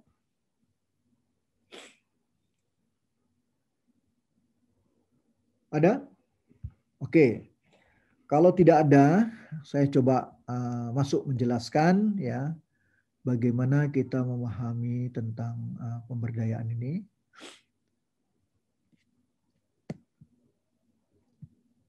Ya, jadi saya ingin menjelaskan bagaimana pemberdayaan dalam praktik pengembangan masyarakat. Ya, jadi kalau kita lihat, ini salah satu perspektif ya, menjelaskan memahami apa yang disebut dengan empowerment atau pemberdayaan. Jadi empowerment itu bisa by teori, by konseptual, ada satu kategori yaitu teori-teori perubahan sosial kapitalisme. Ya, jadi ini ada teori-teori perubahan sosial kapitalisme. Bagaimana sih memandang pemberdayaan atau empowerment? Kemudian yang kedua ada paradigma dan teori kritik perubahan sosial. Ini dari dua perspektif atau dua teori yang berbeda dalam memahami pemberdayaan atau empowerment. Jadi ada teori-teori perubahan sosial kapitalisme dan ada paradigma dan teori kritik perubahan sosial. Saya sering menyebutnya teori-teori perubahan sosial kapitalisme teori kanan. Sedangkan paradigma dan teori kritik perubahan sosial itu teori kiri. Nah, bagaimana kita melihat tafsiran-tafsiran ini? Dan Anda nanti bisa menilai mana sih yang relevan di Indonesia untuk kita lakukan. Gaya-gaya teori kanan dalam menafsirkan empowerment atau apa yang dipahami oleh teori kiri seperti paradigma dan teori kritik perubahan sosial. Ya, itu yang kita lihat. Nah, coba kita lihat ya. Kita coba jelaskan, saya coba jelaskan dan nanti saya ilustrasikan beberapa hal. Kalau di dalam teori-teori perubahan sosial kapitalisme, nah ini menarik ya. Dia katakan ketika menjelaskan empowerment atau pemberdayaan yang tadi kita terjemahkan sebagai equitable sharing of power, maka dalam teori-teori perubahan sosial kapitalisme itu power dalam masyarakat adalah variabel jumlah. Jadi konstan. Ya, jadi kalau ada satu garis lurus di ujung kiri A, di ujung kanan B, mengapa A lebih berkuasa dari B? Maka garis yang panjang ini dikuasai lebih banyak daripada si B. Maka dikatakan itulah si A lebih powerful dibandingkan si B. Nah, karena apa? Karena garis itu dilihat sebagai suatu variabel jumlah yang konstan. Itu kalau kita lihat di dalam konteks teori-teori perubahan sosial kapitalisme. Nanti detailnya akan saya jelaskan. Berbeda dengan teori perubahan sosial kapitalisme, dalam teori kritik perubahan sosial atau paradigma kritik perubahan sosial atau saya sering menyebut teori kiri, itu power tidak diartikan sebagai variabel jumlah. Power dalam masyarakat adalah membatasi kapitalis. Nah ini, jadi dia melihat kapitalistik itulah yang powerful. Maka pemberdayaan dalam teori kiri, dia melihat power itu adalah dalam masyarakat adalah membatasi kapitalis. Jadi powerless ingin punya kuasa, ingin mendapatkan power, maka dia harus melawan. Bagaimana perlawanan itu bentuknya adalah membatasi kapitalis. Dan ini oleh mbahnya teori kiri, John Friedman, disebut sebagai pembangunan alternatif atau disebut dengan community based development atau pembangunan yang berpusat pada rakyat atau community based development. Nah, ini dua besar nih. Jadi satu mengatakan konstan, ada yang powerful dan ada yang powerless. Nanti kita terjemahkan bagaimana itu pemberdayaan. Tapi kalau yang teori kiri, dia katakan power itu membatasi kapitalistik. Jadi melawan gitu ya. Melawan, atau istilah saya tadi memberi atau merebut. Di sini mungkin kita lihat sebagai merebut. Nah, sekarang coba kita lihat. Dalam teori-teori perubahan sosial kapitalisme, yang teori kanan ini, ya, kalau kita lihat, kan tadi dikatakan power dalam masyarakat adalah variabel jumlah, ya, sehingga dikatakan empowerment adalah equitable sharing of power, artinya ada distribution of power, ya, distribution of power dari yang powerful kepada yang powerless. Kenapa ini dianggap powerful? Karena kalau ini garis yang konstan, kekuasaan itu adalah relasi powerful dan powerless. Kenapa dia powerful? Karena dia menguasai dari sini sampai sini misalnya. Sampai sini. Ini powerful. Sedangkan dari sini ke sini, itu kan lebih sedikit, lebih kecil. Itu disebut dengan powerless. Ya. Jadi itu. Jadi ada yang powerful dan itu masih berjumlah. Jadi kalau kita pahami pengertian empowerment dalam teori perubahan sosial kapitalisme, itu kan equitable sharing of power kan. Jadi dari yang powerful ini harus menyerahkan kuasa kepada yang powerless. Tadi yang power ini kuasanya sampai di sini misalnya. Coba ini diberikan kepada yang powerless. Itu terjemahannya. Yang disebut dengan equitable sharing of power. Jadi dalam teori kanan, ya, teori perubahan sosial kapitalisme, yang disebut pemberdayaan itu adalah distribution of power. Atau dengan bahasa sehari-hari kita bisa terjemahkan itu adalah usaha-usaha atau tindakan-tindakan powerful yang dengan ikhlas memberikan kuasanya kepada yang powerless. Bagaimana cara memberikan kuasanya? Nah, itu terjemahannya banyak. Ada program kemitraan, banyaklah program itu. Ya itu terjemahan powerful kepada powerless. Akan tetapi di dalam teori-teori perubahan sosial kapitalisme, distribution of power itu bisa ditafsirkan dua hal. Bisa dalam konteks zero sum perspektif, tadi the power is constant ini, jadi yang powerful ini memberikan kepada powerless. Tapi kalau dalam the power is constant, apa benar yang powerful ini ikhlas memberikan kepada yang powerless?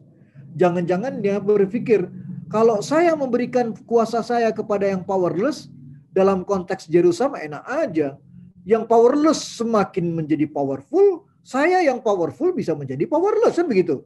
Nah, itu namanya cara berpikir zero sum atau disebut dengan zero sum perspektif. Ya, jadi yang powerful memberikan kuasa kepada yang powerless. Ya, jadi ada pemberian. Ya, tapi apakah itu bisa terjadi? Ya. Karena dia pikir kalau kuasa saya berikan, dia semakin berkuasa, saya semakin kehilangan kekuasaan. Nah, ini kasus-kasus yang pernah terjadi di Indonesia. Ya, seperti salah satu contoh yang sering saya ilustrasikan, ada satu NGO, non-government organization atau non-governmental organization atau LSM internasional, ya namanya Plan Internasional. Mereka masuk ke Pulau Timor, melakukan proses-proses pemberdayaan. Dia menggunakan teori-teori kanan bahwa pemberdayaan itu adalah equitable sharing of power. Bagaimana kekuasaan itu ya adalah mendistribusikan kuasa dari yang powerful kepada yang powerless. Apa terjemahan yang dilakukan oleh teman-teman Plan Internasional di Pulau Timor, di pedesaan Pulau Timor? Dia mengatakan bahwa proses pemberdayaan dengan distribution of power itu dapat dilakukan dengan bagaimana meningkatkan pendidikan, ya, kapasitas dan kompetensi sumber daya anak. Jadi anak-anak di pedesaan Timor itu disekolahkan, dididik baik secara formal maupun informal. Itu dilakukan. Tapi apa yang terjadi? Ya, proses-proses itu berlangsung beberapa tahun tidak menghasilkan. Bahkan mendapatkan perlawanan dari yang powerful. Siapa yang powerful di Timor itu? Yaitu tuan tanah. Tuan tanah tidak terima. Ya, ada Plan Internasional memperkuat anak. Karena apa? Ketika anak disekolahkan, si tuan tanah ini kehilangan tenaga kerja anak yang mereka eksploitasi dalam mempekerjakan anak-anak itu di dunia pertanian. Itu lakukan. Jadi di sini kita melihat yang powerful itu tidak pernah ikhlas memberikan kuasanya kepada yang powerless. Ya. Jadi dalam konteks pemberdayaan, kalau saya tanya kepada Anda, sebenarnya yang kita obok-obok tuh yang si anaknya atau masyarakat lapisan bawahnya yang powerless atau yang powerful. Kasus di Timor itu enggak, tampaknya salah kita kalau hanya memperkuat yang powerless. Juga yang dipentingkan adalah menyekolahkan yang powerful. Sehingga mindsetnya berubah. Bahwa dengan Anda memberikan kuasa, ya, dengan cara memperkuat pendidikan, kapasitas sumber daya anak, maka nanti akan terjadi pemberdayaan. Nah, itu yang harus dirubah. Nah, cara memikir yang berubah itulah yang disebut dengan positive sum perspective. Ketika yang powerful memberikan kuasa kepada yang powerless, bukan yang terjadi yang powerless semakin berkuasa, tetapi kita bersama-sama semakin berdaya. Baik yang powerful maupun yang powerless. Itu disebut dengan positive sum perspective. Jadi ketika Plan Internasional bertanya kepada kami, gimana caranya? Ya tidak cukup hanya Anda memperkuat, menyekolahkan anak-anak, mendidik anak-anak di pedesaan. Tapi pada saat yang sama secara paralel juga harus disekolahkan, quote and quote, si tuan-tuan tanah tadi. Oh, tuan tanah ini kuat sekali. Ketika ada keponakan tuan tanah mau masuk tamtama atau bintara di tentara, itu tidak lulus tes. Ya, marah nih para tuan tanah di Timor. Panglima Kodam Udayana mau datang ke pedesaan itu ditolak. Begitu kuatnya. Ya. Dulu kalau panen itu cukup kenduri di gereja saja. Sekarang enggak. Kenduri selain di gereja juga bernama tuan tanah. Begitu powerful. Nah, ini harus kita rubah. Maka itu kita bikinlah sekolah-sekolah untuk pemberdayaan ini tidak hanya menyekolahkan, melakukan pembinaan peningkatan kapasitas orang-orang lapisan bawah, tapi jangan-jangan yang penting adalah mengubah cara berpikir lapisan atas. Ya, tuan-tuan tanah tadi. Atau jangan-jangan kita pun seperti itu. Bilang pemberdayaan tapi sebenarnya kita tidak pernah ikhlas memberikan pemberdayaan kepada yang powerless. Nah, ini yang kalau kita lihat dengan teori kanan ya. Jadi ada pemberian kuasa kepada yang powerless. Cuman terjemahannya ada dua. Kalau zero sum perspektif maka tidak pernah ikhlas ini. Ya. Tapi kalau yang powerful memberikan kuasanya kepada powerless kemudian kita sama-sama semakin berdaya, itu namanya positive sum perspektif. Nah, studi-studi yang dilakukan oleh Benedict Anderson di Indonesia, mulai dari Kerajaan Mataram sampai pemerintahan Orde Baru, itu mereka menyimpulkan bahwa masyarakat Indonesia, ya, terutama di Pulau Jawa, itu cenderung zero sum perspektif. Jadi tidak pernah ikhlas memberikan kuasanya dalam konteks equitable sharing of power. Oleh karena itu menurut saya proses-proses pemberdayaan di Pulau Jawa ini tidak hanya perlu mengobok-obok yang lapisan bawah yang powerless. Sekolahkan itu yang powerful. Tuan tanah, masyarakat lapisan atas. Jangan-jangan kita-kita ini juga yang powerful juga berpikir zero sum perspektif. Itu studi dari Benedict Anderson. Sehingga ketika zaman Soeharto dulu dia mau masuk ke Indonesia ditolak. Di persona non grata kan. Tapi ketika kita sudah reformasi, dia bisa masuk. Bahkan Benedict Anderson meninggal di Jawa Timur, ya, di Batu Malang. Itu karena cintanya kepada Indonesia. Itu ahli dari Amerika ya tentang pemberdayaan di Indonesia. Nah, itu teori kanan, ya, teori perubahan sosial kapitalisme. Nah, dalam proses-proses pemberdayaan, ya, kalau kita merujuk pada Jim Ivey, itu diartikan bahwa apa itu pemberdayaan? Dia katakan itu distribution of resources. Jadi kekuasaan itu, distribution of power itu bisa diterjemahkan sebagai distribution of resources, sumber daya. Apa sumber daya? Banyak, sumber daya finansial, sumber daya pengetahuan dan sebagainya. Itu dikatakan. Maka terjemahan kita adalah proses-proses pembinaan. Tapi menurut menurut De Soto itu tidak cukup. Ya, pemberdayaan itu harus juga dilakukan dengan perluasan aset menurut Dipa Narayan. Apa artinya?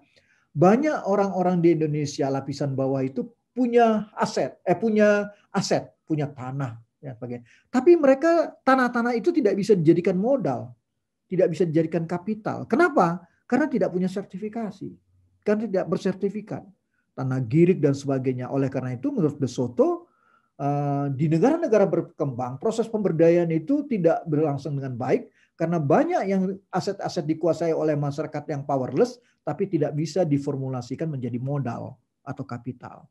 Nah, oleh kata itu Dipa Narayan mengatakan proses pemberdayaan tidak cukup dengan distribution of resources, tapi pada saat yang sama juga harus ada pemberdayaan sebagai perluasan aset. Artinya sertifikasi terhadap pemberdayaan. Ini khas teori kapitalistik ya. Jadi sertifikasi itu menjadi penting.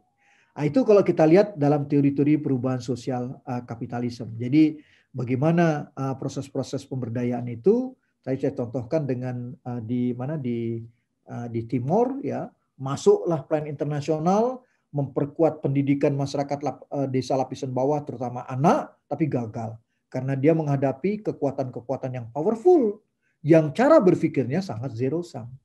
Maka tadi saya katakan kepada plan internasional, Anda tidak cukup hanya mengobok-ngobok yang lapisan bawah, tapi juga harus sekolahkan itu yang powerful. Ya tuan tanah, penguasa-penguasa itu bagaimana kita sekolahkan supaya berubah mindsetnya, melihat apa itu konsep pemberdayaan. Sehingga kalau itu berubah, muncullah apa yang disebut dengan positive sum perspektif. Maka itu rekan-rekan kalau Anda tahu ya, kita di IPB itu membuat program S2 itu ada namanya MPM dan MPD, Magister Pengembangan Masyarakat. Itu memperkuat yang bawah, ya MPM itu. Jadi memperkuat, memberdayakan. Jadi yang powerless itu MPM. Tapi ada juga MPD, Magister Pembangunan Daerah. Apa itu? Mengubah cara berpikir orang-orang lapisan atas ini. Dosen, ya pejabat pemerintah, termasuk ya tadi tuan tanah, supaya mindsetnya berubah tentang pemberdayaan tadi. Tidak lagi berpikir zero sum, tapi berpikir sudah positif sum. Ya, ketika kita membuat program-program pemberdayaan yang ditafsirkan sebagai distribution of resources atau ditafsirkan sebagai equitable sharing of power, maka kalau powerful dan powerless berpikir positif sum, maka ketika proses itu dilakukan kita sama-sama berdaya. Nah, disinilah kalau menurut saya penting apa yang disebut tadi oleh De Soto, bahwa bagaimana aset-aset yang dimiliki oleh lapisan bawah itu mampu diformulasikan menjadi modal. Nah, kalau itu jadikan modal, maka perlu sertifikasi. Ini khasnya kapitalisme. Khasnya jadi sertifikasi. Itu yang terjadi. Nah, De Soto mengatakan proses pemberdayaan di negara berkembang banyak gagal karena tidak mampu memformulasikan aset menjadi kapital. Itu salah satu persoalan. Ini kalau kita lihat teori kanan. Jadi ada dua pandangan juga. Ada yang zero sum perspektif, ada yang positif sum. Jadi kalau dalam ujian itu saya tanya, kalau satu masyarakat menganut zero sum perspektif, bagaimana proses pemberdayaan? By teori, kalau menurut Anda. Dua tadi, ngobok-ngobok yang lapisan bawah, juga menyekolahkan yang lapisan atas, itu kan, supaya mereka berpikir positif sum. Kalau tetap berpikir zero sum perspektif, ini kan penelitiannya Benedict Anderson, ya dari zaman Mataram sampai Orde Baru, yang melihat bahwa semuanya itu zero sum. Nah, sulit ini. Ya, jadi jangan-jangan kita melakukan proses pemberdayaan dengan memperkuat masyarakat lapisan bawah salah. Karena yang menjadi membuat tak berdaya itu bukan si lapisan bawahnya sendiri, tapi karena kekuatan struktural dari yang powerful. Itu yang harus kita ubah. Nah, ini satu contoh ya. Tadi saya contohkan bagaimana di Timor ya dengan plan internasional melakukan seperti itu. Plan internasional ini LSM kaya. Ini orang-orang kaya di dunia, uangnya diserahkan, kayaknya seperti bayar zakat lah gitu ya. Hapus dosa, the invisible hand, mereka kumpulkan uang untuk memberdayakan. Tapi ternyata di masyarakat itu berbeda. Itu kasus Timor. Jangan-jangan tempat lain beda juga kalau kita lihat ya kasus seperti itu. Nah, ini teori kanan. Jadi kalau ditanya, pemberdayaan itu apa? Merebut atau memberi? Kalau teori kanan, memberi. Dari yang powerful kepada yang powerless. Itu disebut dengan distribution of power atau distribution of resources. Sehingga mencapai apa yang disebut dengan equitable sharing of power. Persoalannya ada dua. Cara berpikir dalam kehidupan masyarakatnya zero sum atau positif sum. Nah, Benedict Anderson mengatakan di Indonesia sejak zaman Mataram sampai Orde Baru cenderung masyarakat kita itu sangat zero sum. Kalau zero sum, tidak mungkin pemberdayaan itu hanya ngobok-ngobok yang di bawah. Pembinaan, penyuluhan, pengembangan masyarakat, tidak bisa. Harus ada juga kebijakan-kebijakan pemerintah, bagaimana ada upaya-upaya menyekolahkan quote and quote orang-orang lapisan atas, tuan tanah dan sebagainya, sehingga berpikir tidak zero sum lagi, tetapi sudah positif sum. Itu kalau kita lihat pakai teori kanan, ya.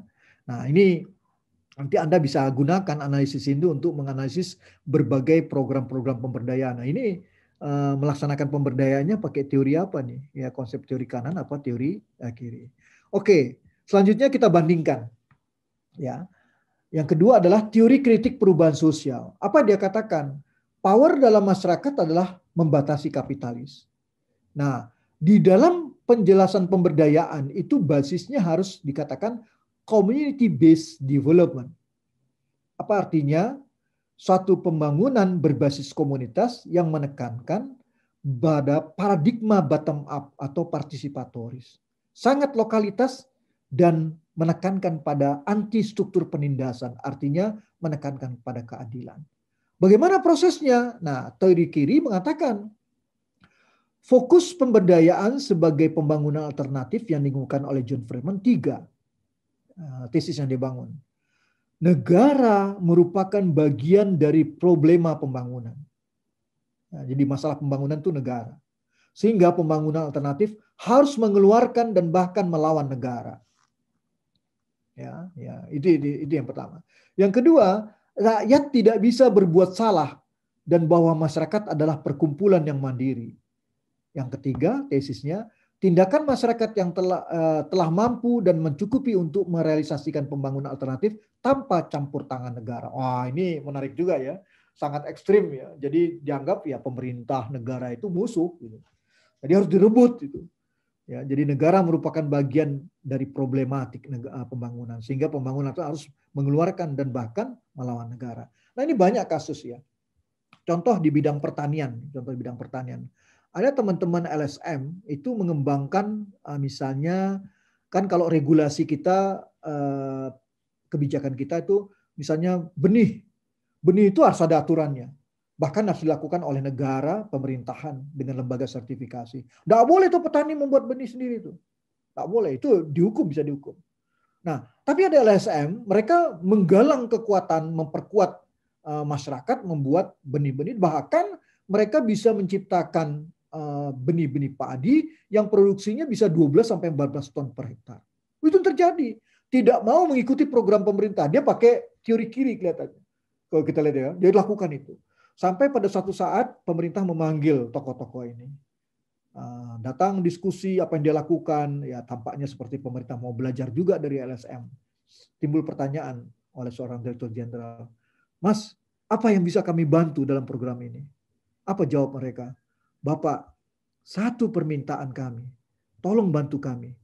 Apa bantuannya? Jangan ganggu kami, gitu kan.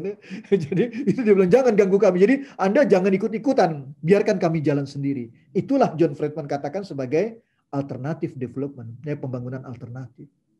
Nah, ini banyak terjadi. Nah, bahkan di Aceh sampai kepada pengadilan. Mereka produksi sampai 12 ton per hektar. Tapi ditangkap karena melanggar undang-undang. Ya, itu kan, ini kan yang menariknya. Jadi sehingga kata teori kiri, lawan itu negara sebagai problematik. Nah, tadi malam kami juga kebetulan diskusi dengan Pak Sarwono, bekas Sekjen Golkar, bekas Menteri Lingkungan dulu. Tadi malam juga kita diskusi. Oke lah, pemerintah jalan sendiri dalam konteks pangan. Bagaimana kita mencari alternatif? Tidak mengikuti gaya-gaya pemerintah, tapi banyak teman-teman kita dengan indigenous knowledge, ya kearifan lokal mampu mengembangkan itu. Tafsiran tentang kebakaran hutan menarik juga. Ada satu daerah mereka perlu membakar hutan. Untuk apa? Mengubah air yang asam menjadi basah. Supaya netral, supaya ikan bisa hidup. Ikan gabus. Ya.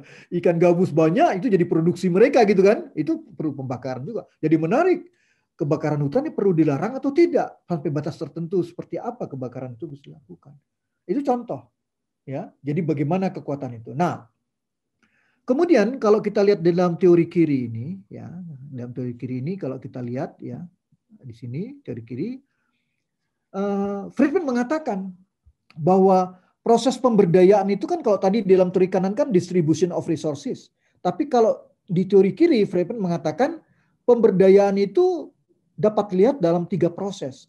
Pertama, ciptakan dialog. Nah ini komunikasi. Maka itu kita bikin program studi komunikasi dan pengembangan masyarakat. Ya, ciptakan dialog. Dengan dialog akan memunculkan kesadaran kritis kelompok. Dan kalau kesadaran kritis kelompok muncul, maka akan ada cita-cita bersama. Consciousness raising. Inilah modal utama dalam konteks teori kiri, dalam konteks pemberdayaan. Jadi, Yang membedakan antara teori kanan dan teori kiri, dalam teori kiri pemberdayaan itu tekanannya adalah bagaimana masyarakat diciptakan suatu proses yang disebut dengan conscientization, memunculkan kesadaran kritis sebagai suatu proses pemahaman dan penumbuhan kesadaran terhadap situasi yang sedang terjadi, baik relasi politik, ekonomi, dan sosial, atau yang kita sebut dengan kesadaran kritis. Kalau bahasa saya, conscientization itu adalah menimbulkan masyarakat itu tahu potret dirinya. Dia berada di mana, di lapisan bawah, bagaimana kondisinya, bagaimana relasinya terhadap lapisan atas, terhadap penguasa, baik relasi politik, ekonomi, dan sosial. Itu yang disebut dengan kesadaran kritis atau conscientization. Teori ini mengatakan kalau suatu masyarakat sudah punya kesadaran kritis, maka proses pemberdayaan itu mudah dilakukan. Melalui apa? Ciptakan dialog, memunculkan kesadaran kritis kelompok atau group conscientization, sampai sehingga memunculkan apa cita-cita bersama yang kita sebut dengan consciousness rising. Ini yang terjadi. Jadi beda ya antara teori kiri dan teori kanan. Kalau teori kanan tadi give, memberikan, maka teori kiri merebut. Nah, biasanya di teori kiri inilah banyak menimbulkan konflik. Nah, kalau kita lihat pemerintah suka yang mana? Pasti pakai yang kanan dibandingkan dengan yang kiri. Teman-teman LSM mungkin lebih banyak yang kiri. Nah, ini proses-proses pemberdayaan harus kita pahami. Jadi, mana yang mau kita gunakan proses pemberdayaan? Sama tadi pertanyaan Taufikur Rahman seperti kasus Kalimantan Selatan. Kalau kita memunculkan stakeholder participation, kalau kita pakai tesis the empowerment is route to participation, pemberdayaan adalah jalan menuju partisipasi, mana yang mau kita gunakan? Pakai teori kanan atau pakai teori kiri? Kalau teori kanan kita nunggu belas kasihan kan dari yang powerful. Tapi kalau teori kiri, mari kita rebut. Nah, ini dia. Mana yang mau kita gunakan? Nah, kata kuncinya dalam teori kiri adalah conscientization. Ini satu proses yang menarik ya. Kalau kita lihat ya bagaimana dalam proses pemberdayaan masyarakat, paling tidak Anda mengenal ada dua pendekatan yang bisa kita gunakan. Memberi atau merebut. Ya. Kasus seperti ada suatu perusahaan multi corporation pada tambang panas bumi di Gunung Salak. Ya, dulu Gunung Salak. Mereka punya mengeksplorasi panas bumi di Gunung Salak. Kemudian panas bumi itu mereka jual kepada PLN melalui pipeline dan itulah untuk menggerakkan turbin. Turbin itulah yang menciptakan listrik untuk di Pulau Jawa. Itu ada di Gunung Salak. Ya, kalau kita lihat di Kecamatan Kabandungan, perbatasan Bogor dengan Sukabumi, kalau kita lihat. 20 tahun, 30 tahun yang lalu pernah terjadi ya pada krisis ekonomi ya 20 tahun yang lalu ya ketika tahun 2000-an 1998 terjadi krisis ekonomi, semua pekerja-pekerja dari masyarakat yang ada di kota pulang ke kampung karena nggak ada pekerjaan, krisis ekonomi. Kabandungan kebetulan ini daerah struktur masyarakatnya berbasis kebun teh. Suami kerja keluar, istri kerja di perkebunan. Kebun tehnya juga tutup, pabrik teh tutup. Ya. Dan mereka hidup dalam struktur masyarakat. Kebetulan di situ ada multi corporation. Ada dulu namanya Yunokal di situ yang mengeksplorasi panas bumi. Itu ada di Gunung Salak. Apa yang terjadi ketika itu? Yang terjadi ketika itu ada satu fenomena ketika orang pulang kampung tidak punya pekerjaan. Di kota nggak ada pekerjaan, di desa nggak ada pekerjaan, nganggur kan? Itu tahun 2000 itu. 1998-2000, pulang kampung. Nah, di Gunung Salak itu di Kabandungan itu terjadi fenomena di site-nya Yunokal ada bambung itu seperti kumbang. Kan di sana ada lampu merkuri. Nah, bambung ini pada datang. Nah, kumbang ini kalau ditangkap itu dijual laku satu bambung kumbang itu Rp50.000 ketika itu. Bayangkan tahun 98, tahun 2000, laku Rp50.000. Tahun 2000 Rp50.000 itu besar sekali. Bahkan yang bambung berwarna metalik itu bisa dihargakan Rp22 juta ketika itu. Jadi Anda bisa bayangkan, orang di desa nggak punya kerjaan, krisis ekonomi, pulang dari kota, di kota nggak ada kerjaan, ada bambu. Ratusan bahkan ribuan orang berduyun-duyun naik ke Yunokal di Gunung Salak itu menangkap bambu. Apa yang terjadi? Orang naik sampai ke plannya perusahaan sehingga mereka sudah siaga satu, ingin keluar dari bisnis itu, cabut sehingga mereka sudah naik ke atas pabriknya ya di panas bumi itu. Ini kalau terjadi kecelakaan kan saham mereka di Wall Street bisa jatuh. Ya. Maka dia mengundang polisi, dilawan oleh rakyat. Pasang BRIMOB dilawan juga. Dulu pasang RPKAD, Kopassus sekarang itu juga dilawan. Tidak bisa dengan pendekatan seperti itu. Karena perut kosong. Ya mereka naik. Akhirnya dilakukanlah pendekatan sosiologis. Dulu belum dikenal itu community development. IPB juga kita belum pernah punya program studi pengembangan masyarakat. Masih penyuluhan dulu kalau kita lihat. Nah mereka datang, apa ini Bambung? Bambung ini apa? Jadi rebutan ya. Ternyata ada penadahnya. Ya penadahnya itu tinggal di daerah Cibodas. Bahkan dijual bisa sampai 22 juta rupiah yang bernama metalik. Jadi orang naik ratusan ribuan merebut Bambung itu. Ternyata terjadi kehebohan, terjadi konflik, sampai kepada suatu saat tokoh yang pembeli ini menawarkan, bagaimana kalau masyarakat di Pagerunga, di Kelapa Nunggal itu tidak naik ke site-nya Yunokal, tapi di perkebunan teh kita pasang layar. Mereka minta dari relasi mereka yang ada di Jepang untuk mengirimkan apa yang disebut genset yang bisa mengeluarkan warna lampu seperti warna lampu merkuri itu. Dipasang layar supaya Bambung pada datang. Dibentuklah kelompok-kelompok masyarakat ya, pasang lampu di tengah malam. Ternyata Bambungnya tidak datang pun sedikit. Lebih suka ke merkuri. Ternyata bukan sinarnya, mungkin gelombang elektromagnetiknya yang dipentingkan oleh si Bambung itu. Jadi problem. Wah rame lah ketika itu dan kami diundang bagaimana memecahkan persoalan itu. Sampai belum ada mata kuliah pengembangan masyarakat ketika itu. Kita ajak diskusi masyarakat desa di Kelapa Nunggal. Apa yang diinginkan oleh masyarakat kita tangkap secara partisipatoris ketika itu. Ujung-ujungnya masyarakat bilang, udahlah Pak, kita beternak kambing saja. Itu karena itu kehebatan mereka. Nah, kemudian Yunokal menyiapkan modal. Dulu belum ada program CSR itu. Menyiapkan modal bantu kepada masyarakat untuk beternak kambing. Dibikinlah sejumlah puluhan kelompok ketika itu di Bandungan membuat ternak kambing. Kebetulan saya punya teman baru pulang dari Jepang, dia S3 tentang animal housing. Bahasa kerennya kandang lah itu ya. Nah, dia bisa bikin kandang kambing tanpa menggunakan paku dengan bambu dan aerasinya bagus sehingga produktivitas kambingnya tinggi. Wah, dikembangkan di sana. Ternyata berhasil. Kambing juga beternak hebat. Tapi setelah 2 tahun, masyarakat di Bandung bilang begini, Pak Tony, kita sudah 2 tahun ini beternak kambing, produksi meningkat. Tapi saya hitung-hitung, pendapatan yang kami peroleh, kalau bahasa ekonominya, marginnya, itu rendah. Yang paling tinggi mendapatkan margin itu para tengkulak. Orang tengah ini yang membawa kambing ke pasar, gitu kan? Itu dapat. Wah, inilah yang disebut dengan kesadaran kritis. Jadi masyarakat sadar bahwa mereka potretnya seperti ini, tidak punya kemampuan, mampu memproduksi kambing, tapi di pemasaran mereka kalah. Marginnya 60% diperoleh oleh tengkulak, 40% oleh mereka, bahkan 70%. Terus kita bicara dengan masyarakat dan anggota DPR Kabupaten Sukabumi. Dia bilang gini, Pak Tony kita bikin aja perda, melarang tengkulak. Ini si anggota DPR ini nggak belajar sosiologi. Kenapa? Karena tengkulaknya itu keponakannya, mantunya, gitu kan. Orang-orang itu juga gitu kan. Tapi kan dari kelompok masyarakat yang berbeda. Akhirnya kalau kita pakai teori ekonomi kan adalah bagaimana mengatasi tengkulak. Ya tengkulak selama nggak ngijon kan sah-sah aja. Tapi bagaimana marginnya supaya tinggi? Dekatkan pasar kepada produsen kan. Jadi produsen dan konsumen pasar. Pasarnya dekat. Kalau jauh rantainya panjang ini menyebabkan tadi munculnya tengkulak. Nah disinilah yang kita sebut dengan kesadaran kritis masyarakat muncul. Sehingga dilakukan adalah mari bersama pemerintah kita membuat pasar ternak kambing supaya tidak terlalu jauh sehingga marginnya yang terbesar bisa diperoleh oleh peternak kambing daripada para tengkulak. Nah, pakai teori kiri, cara-cara ini kita sebut dengan conscientization.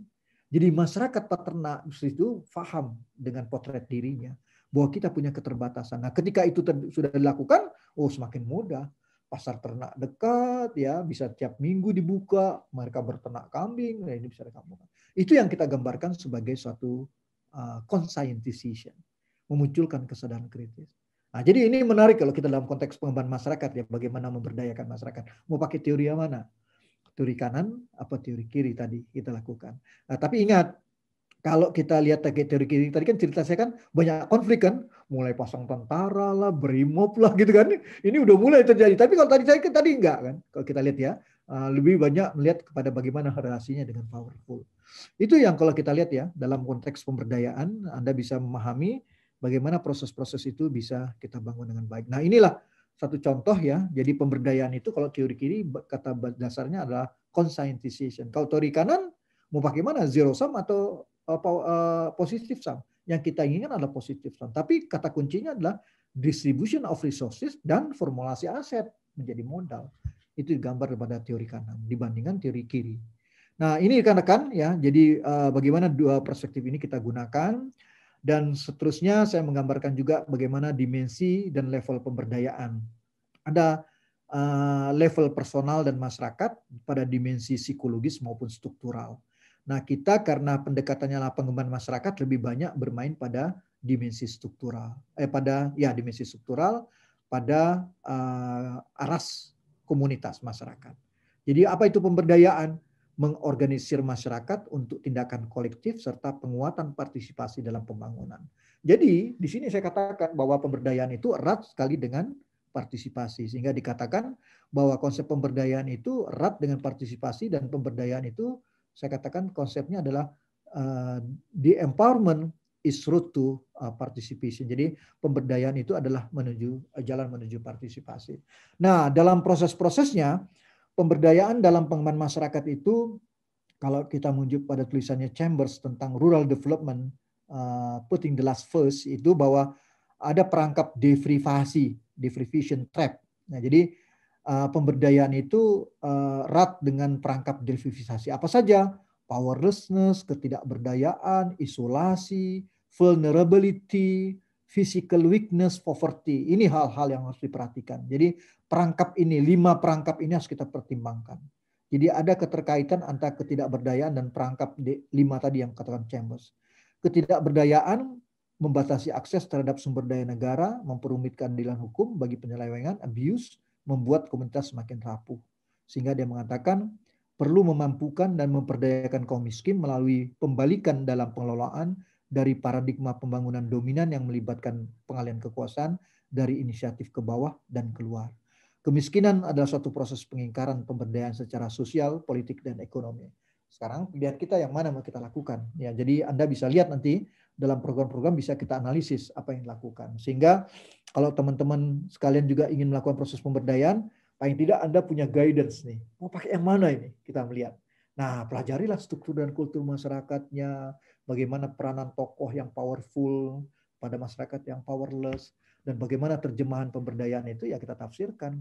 Ada dengan pendekatan ekonomi, pendidikan, dan sebagainya, banyaklah tafsiran. Tapi intinya kalau kita kembali pakai teori kanan, apa itu pemberdayaan? Distribution of power, equitable sharing of power. Itu dia teori kanan. Teori kiri, lawan itu pemerintah negara, kan gitu kan? Ini melawan, kita menganggap pemerintah dan negara itu kapitalistik. Terserah mana ya, up to you, terserah Anda mana yang mau dipilih. Yang penting nanti dalam ujian saya tanya, kalau masyarakat seperti ini, mana yang relevan antara teori kanan dan teori kiri. Itu yang menarik kita lihat kan, bagaimana proses dilakukan.